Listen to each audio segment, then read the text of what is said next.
Hello friends, welcome to lesson number 7. In this lesson you will discover how the 72 letter combinations are encrypted within the biblical text. As I've already mentioned, the Kabbalists refer to the biblical text on the secret or occult level. There is a lot of essential knowledge that is encrypted between the lines and words, including sacred names and letter combinations that hint about the appearance of God in the universe. The 72 names of God are encoded in the biblical text through letter skipping. In the book of Exodus, chapter 14, there are 3 verses that describe the story of splitting of the Red Sea. In verses 19, 20, and 21, we can find one of the most precious diamonds of the Kabbalah. And here is the English text, as you can see it here.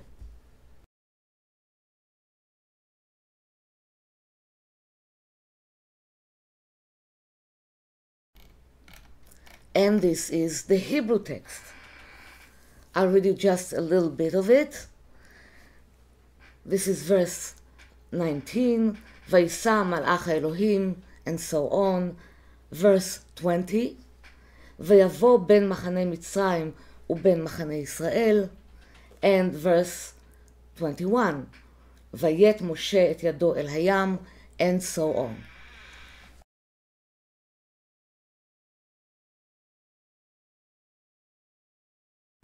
As you can see, each one of these 3 verses contain exactly 72 letters. Now let's remove all the punctuation marks and place the 3 verses one under the other. 1, 2, and 3, as you can see here. And now let's reverse verse number 20 to be written from end to beginning. This verse right here. As we read the 3 verses from top to bottom, box by box, like you can see here, we read them box by box, vertically.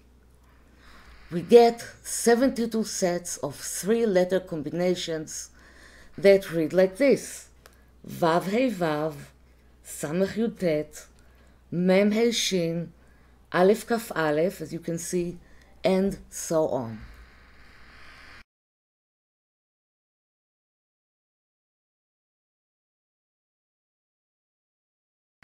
Each letter combination represents a name attributed to God, as well as the whole sequence of letter combinations.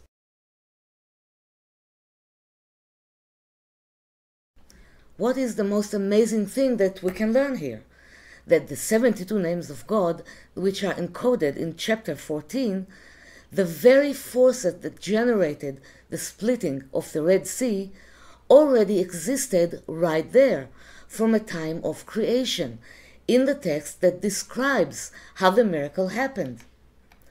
That means these 3 verses together, which describe the miracle, contain the divine codes that generated the miracle.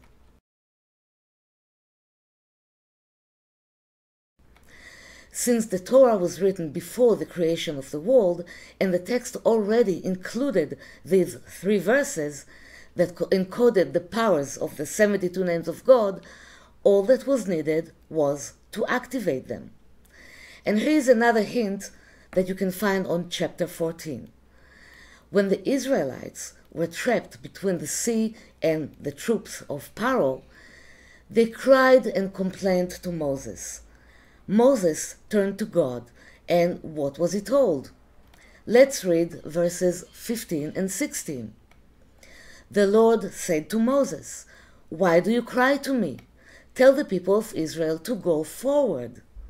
Lift up your staff and stretch out your hand over the sea and divide it, that the people of Israel may go through the sea on dry ground." That is, the powers that were intended to trigger the miracle already exist, and you just have to activate them. As you can see, the 72 letter combinations have a huge power which is capable of changing the laws of nature.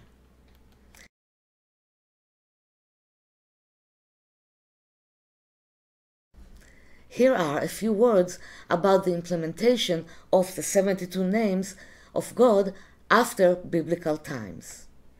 Up until the second half of the 20th century, people did not work with the 72 names of God at the individual level for personal purposes. The rabbis warned that the common man should not touch these sacred names because they might inflict damage.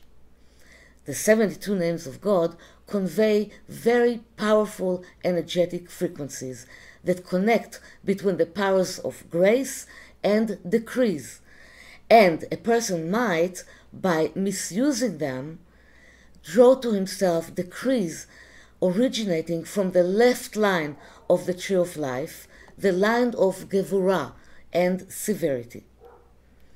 But nowadays, as we approach the time of completion of rectification, it is possible for anyone to learn the powers of the sacred names and apply them for healing, spiritual transcendence, and personal rectification. In fact, it is highly recommended, as it speeds up spiritual development.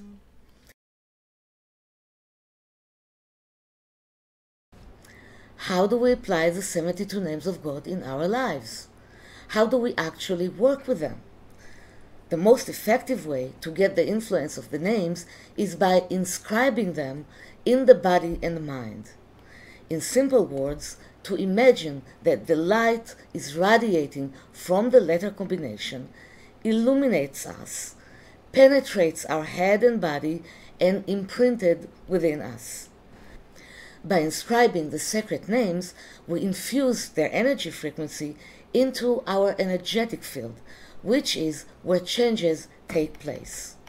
Because our energetic field affects all the other levels of our existence, our mental, emotional, and physical aspects, the changes will first be manifested in our aura, the etheric body, and from there will be expressed in all the other levels. As a result of the energy transformation that happens within us, our vibration purifies and intensifies and affects our environment. Working with the 72 names of God is an energetic work. It's like taking a medicine that has a certain energetic frequency. There are also less effective methods, in my opinion, for working with the sacred names. For example, writing the letter combinations on the body itself or tattooing them, and scanning the chart with the letter combinations superficially with the eyes. Another less effective method is making amulets, wearing jewelry with the letter combinations. It may bring us closer to their essence and may give us a good feeling, but the deep healing itself is not done just by wearing jewelry or carrying amulets. So the method that you are learning here of visualization and inscription of the letter combinations in your body and mind seems to be very, very effective. In the next lesson, we shall get into a special group of letter combinations that give us quick relief in situations of mental and emotional stress. So thank you for being with me, and I'll see you next time.